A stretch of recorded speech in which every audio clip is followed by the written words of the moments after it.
దాన్ని ఏమిచ్చారంటే interval excellent climax blockbuster ఇచ్చారు. ఫస్ట్ దర్శక్ మెసేజ్ పెట్టారు. ఫస్ట్ మెసేజ్ అది ఏ లైఫ్ లో అయినా ఏ సినిమాలో అయినా ఇంటర్వల్ పాయింట్ క్లైమాక్స్ ఇంపార్టెంట్. ఈ సినిమాకి పెద్ద ప్లస్ ఈ రెండు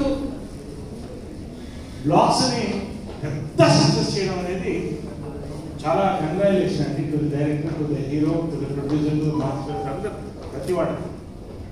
మధ్యాహ్నం తర్వాత థియేటర్లో బయటకు వస్తున్న యూత్ రివ్యూస్ చూసాను. సంక్రాంతి సినిమా లాగా శివరాత్రి సినిమా కూడా ఉంటుంది. ఇది శివరాత్రి సినిమా, ఖచ్చితంగా శివరాత్రి సినిమా. నిన్న బ్రహ్మరామ దగ్గర నుంచి థియేటర్లు సిటీలో దద్దరిల్లిపోయినాయి. ఈవినింగ్ రియల్లీ హ్యాపీగా ఉంటుంది.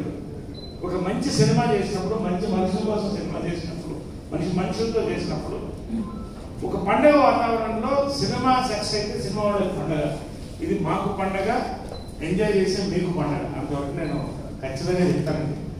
And faces of the cinema Gopi, ఎందుకంటే Gopichand one of the person ఎలా వాళ్ళ ఫాదర్ దగ్గర నుంచి చాలా అనుమానం ఉంటుంది.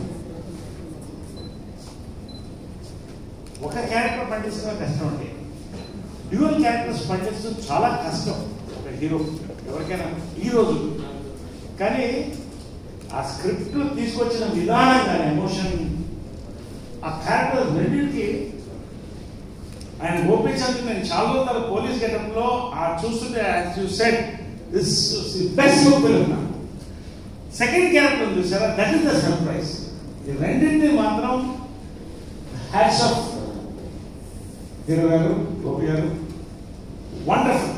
ప్రతి ఆ రెండు క్యారెక్టర్స్ పండడం అనేది because faces of the film, is the face. So అది అంత అందంగా, అంత యాక్షన్ ఎంత తీసుకెళ్లారో అంత అందంగా రెండు క్యారెక్టర్ పండించడం అనేది ఈ సినిమా పెద్ద ప్లస్ పాయింట్ అండి.